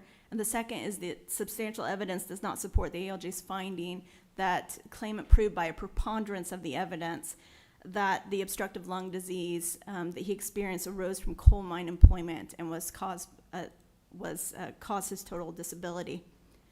Now, turning first to the first issue, which is the board erred in holding that the ALJ's substantial similarity ruling was moot. The reason that this is an important issue for us, Your Honors, is because the ALJ's findings on substantial similarity affected his entire opinion.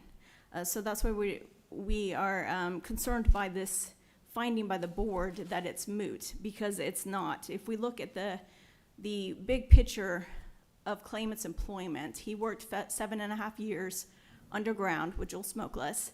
That's supported by the record and by his testimony. He worked 6 years above ground, 2 years at a prep plant, 4 years at a strip mine, which is on a surface mine. And what the ALJ did here is that he found that claimant's employment, above ground employment, was actually substantially similar. What difference does it make? I'm sorry? What difference does it make? The question is whether he had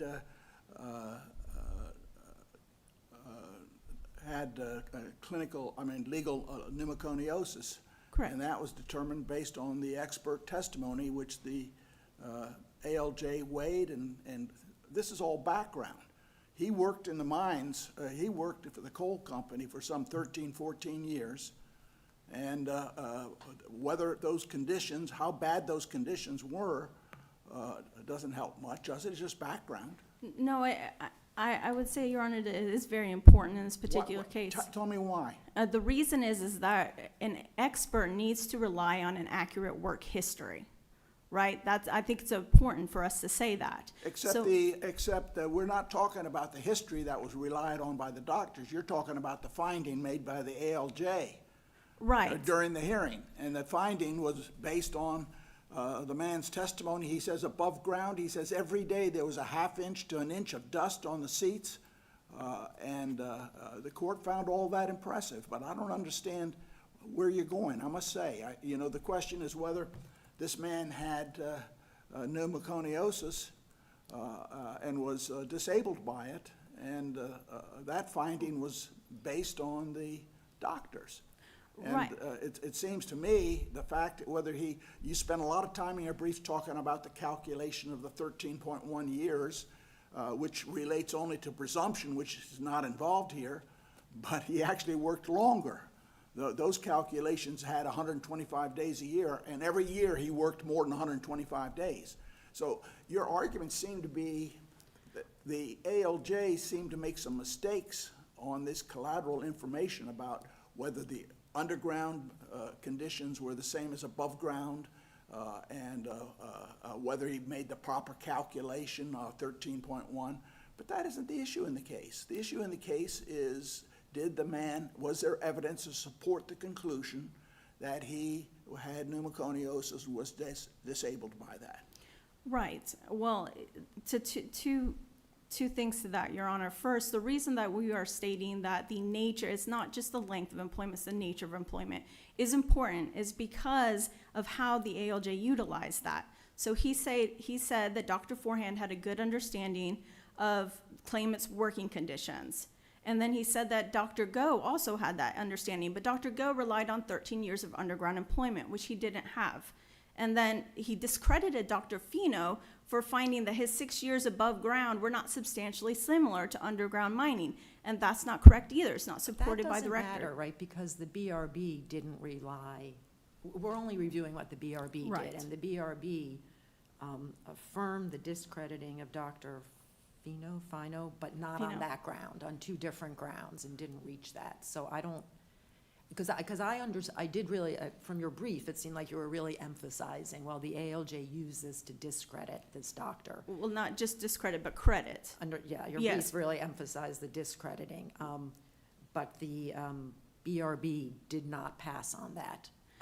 It affirmed the ALJ's assessment of this doctor based on 2 other grounds. So I'm not sure that it really, I think it seems to me that given the scope of the BRB's decision, it was actually right that for its purposes, it was moot because it didn't rely on that. Okay.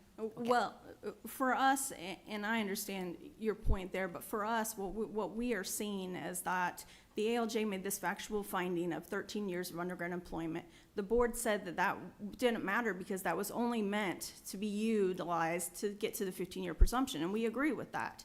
But the nature and the length of claimant's employment, that was not accurately depicted. But see, the doctors getting the history, they didn't get it from the ALJ. No, they got it from They the got claimant. it from the employee. Right. And so the whole issue should be whether the ALJ appropriately dealt with the doctors and had sufficient evidence to reach the conclusions it did. And so Right. Well, and we can turn that to that. Well, I just don't understand. I know you spent a lot of time in your briefs, and I started chasing down all this calculations and looking at it, and I said, he actually worked longer than the 13.1 years based on the 125 days a year. Well, one more, But it didn't matter. I mean, I'm sitting there, why are we arguing about this? the reason that, and I'm going to turn to your next point because, I don't want to belabor this point, but the reason that I want to make clear that the reason that we are so concerned about this particular issue is that we believe that an accurate work history is necessary. And so when the ALJ makes a finding, Well, then you can that it's criticize all the underground. employee for giving the incorrect history, and then if he gives the incorrect history, you still have to determine whether the doctor, the extent to which it played a role in the doctor's conclusions and what the findings were and whether that was material. But that analysis, that's okay to address that. It seems to me that's the heart of this case is whether the ALJ drew appropriate, whether its conclusions were supported by its analysis of the 4 experts in the case. Right, and that is an extremely important point. And, it's not just the length of employment that we were concerned about, it's the nature of the employment as well. But yes, we also stated in our brief, speaking to Dr. Forehand and Dr. Go, that their opinions were not supported by substantial evidence because neither of them stated, or that there wasn't a preponderance of evidence that it was more likely than not that coal dust exposure actually caused or substantially aggravated claimant's obstructive lung disease. And this is an important point that was recently spoke to by a panel of this court, is that we have to be careful when we're looking at a case that's not a presumption case, that claimant has the burden of proving by preponderance of the evidence that his obstructive lung disease. But that's a legal determination based on the evidence that's presented to the ALJ. The experts are not, in fact, it would be improper for the experts to make legal determinations. That's true. And so the ALJ evaluated the evidence before him, it was him, and made a determination about preponderance of the evidence. It would have been, I think we would be here in a different argument altogether if the experts had made legal determinations upon which the ALJ relied. No, and I'm sorry if that's how my point came across. My point is that the ALJ did not make that determination by preponderance of the evidence. Really, the only thing that Dr. Go said specifically was that there was 13 years of exposure. He didn't dictate whether it was above ground or surface work, but there was 13 years. And there was nothing really added to that tells us why it was coal dust exposure that caused it, and why it couldn't have been smoking, like why the entire obstructive lung disease could not be smoking. He really only said it was 13 years of exposure, and that's simply not enough. We need more than just that he worked in the coal mines. There's not a presumption until you hit 15, and we're under 15 right now. I thought that's just background information. He didn't reach his conclusions based on that. He reached his conclusions based on medical evidence. Well, I'm sorry, I missed your point there. I still don't understand. I mean, the doctor relied on a history given by the employee, which is still background. I mean, the employee can walk into the doctor and says, I've worked in a mine 20 years and I have pneumoconiosis, or 13 years, stay under the presumption, 13 years and I have pneumoconiosis. The doctor still has to make his own examination and make that determination. Yes, yes. And he comes to a conclusion and he explains why he reached that conclusion, right? Right, and it's the And ALJ. the doctors, in this case, all 4 doctors rendered opinions as to two one way and two the other way.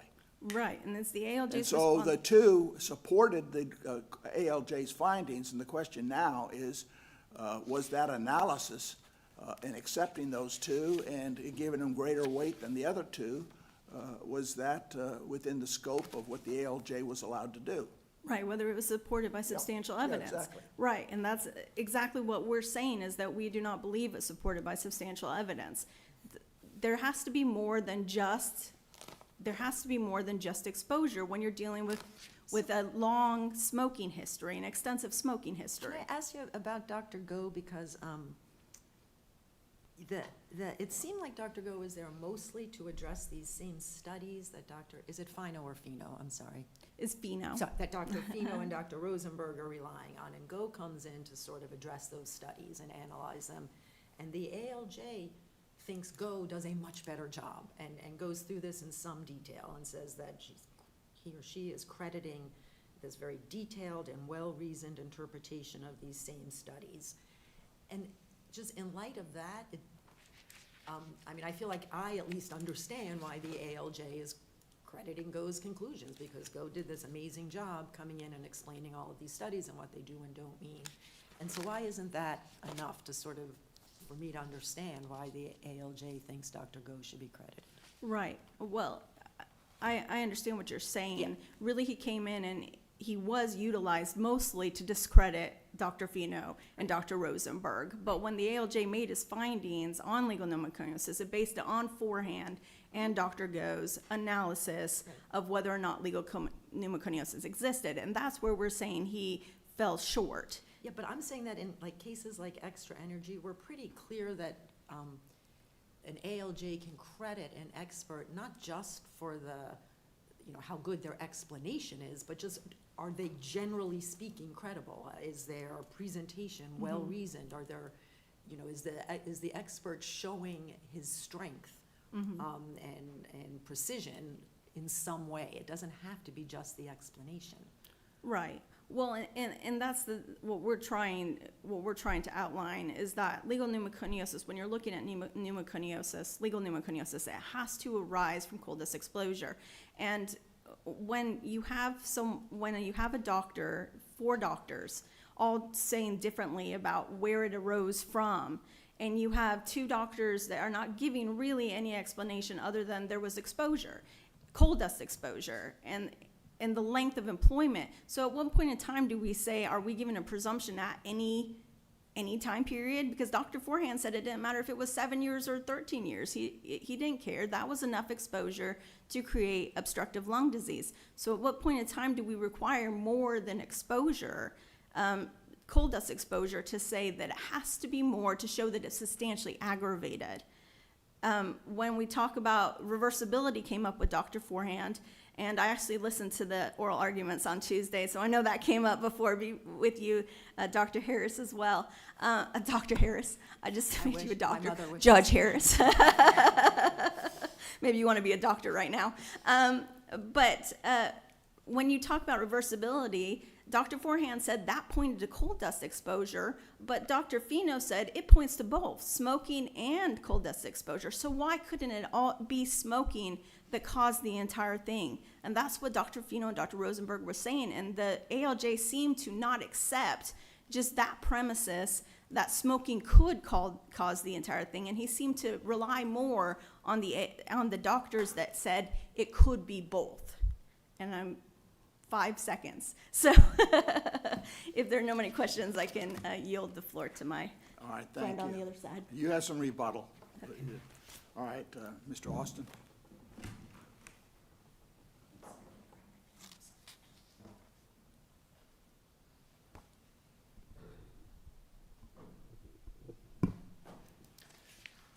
Good morning, Chief Judge Niemeyer and Judges Harris and Berner. It's always a pleasure to be here before the Fourth Circuit. May it please the court. I'm Brad Austin. I represent the coal miner in this case. My colleague on the other side has explained the opinions of the 4 experts in this case, and I agree. The opinions were what they were. You have 2 doctors on one side. Judge Camp resolved this battle of the experts. You had 2 physicians, Drs. Fino and Forehand, who wanted to blame the disabling chronic obstructive pulmonary disease exclusively on cigarette smoking. You had 2 doctors on the other side, Dr. Forehand and Dr. Go, who opined that it was an additive contribution from both coal mine dust exposure and cigarette smoking. The judge was tasked with resolving this battle of the experts. The judge did just that in this case. Judge Harris, you said, I can clearly see what the ALJ did. That's the standard. What did the ALJ do, and why did the ALJ do it? In this case, we can clearly see that. So that is substantial evidence. There's more to the analysis here than just the length of coal mining employment that Ms. Barger presented to the court as the first issue. The judge gave multiple reasons for crediting the physicians that he did. The histories were better explained by 3 of the 4 experts. Dr. Fino failed to adequately explain the histories with both regard to length of coal mining employment and cigarette smoking. If you notice in his deposition, he actually attributed a claimant with a far greater cigarette smoking history and a far lesser coal mine dust exposure history than he did in his initial report. The ALJ made a factual finding that that was not a reasonable thing for the physician to do. So in other words, he downplayed his coal mine dust exposure and upplayed his cigarette smoking history. With regard to the citations of the scientific literature in this case, Dr. Go and Dr. Rosenberg had completely different opinions on what the same scientific studies showed. When that's the case, a fact finder has to credit one or the other or neither. Regardless, in this case, Dr. Go was the one that the fact finder credited. That's what administrative law judges do. He did that in this case. He explained why he felt Dr. Go's opinion was the more reasoned and more documented opinion, and he outlined all of his findings. In fact, he spent pages outlining. Judge Harris, I think you mentioned the American Energy versus Good case. In the American Energy versus Good case, we had a very scant finding from an administrative law judge. And that's what this court really had an issue with. In that case, the ALJ summarily stated there's coal mine dust exposure, there's cigarette smoke exposure, COPD's additive, that's that. In this case, we have multiple findings regarding each of the 4 experts as to why this administrative law judge assigned the weight that he did to each of those. He spent pages in his analysis and provided headings for each of the 4 experts and the 5 total reports. He analyzed each of their opinions separately. He explained what he credited and what he discredited with regard to each. And then at the very end, he weighed all of those expert medical opinions collectively. This is a model approach for an ALJ when it comes to resolving a battle of the experts. This is what this court does. It defers to the fact finder when you can tell what the fact finder did and why the fact finder did it. There's substantial evidence to support the decision here. I would note, interestingly, the procedural history of this case is a little bit unique because the administrative law judge did initially find that the claimant was entitled to benefits. The Benefits Review Board then remanded back for the administrative law judge because he initially engaged in an improper analysis with regard to legal coworkers' pneumoconiosis. The board got that right. That tells this court that the reviewing court is doing its job. The Benefits Review Board scrutinized the first decision from the ALJ and specifically told the judge what needed to be done on remand. The very first thing the judge did on remand was outline exactly what the Benefits Review Board remanded for. He said, I did get the standard wrong. I'm reanalyzing this evidence under the proper standard. Claimant does have the burden of proof. Claimant does have to show legal coworkers pneumoconiosis. And in that second opinion, it seems he really went above and beyond to do just that. We know exactly what he did, exactly why he did it. This court must affirm those findings. He resolved the battle of the experts. In my opinion, Your Honors, this case is that simple. It is a substantial evidence case where a battle of the experts existed. This is why we have ALJs. This court may have weighed the very same evidence completely differently, but it's not this court's role to do that. Another ALJ may have weighed the evidence differently, but we have this ALJ looking at all the evidence, considering all the evidence, making a finding, and specifically explaining to this reviewing court exactly what he did. All right. That's the simplicity of this case. If this court has any questions for me, I'm happy to answer them. If not, we will just rely on our brief, where we believe we addressed all of the issues that the employer outlined. Thank you, Mr. Austin. Thank you. Ms. Barger?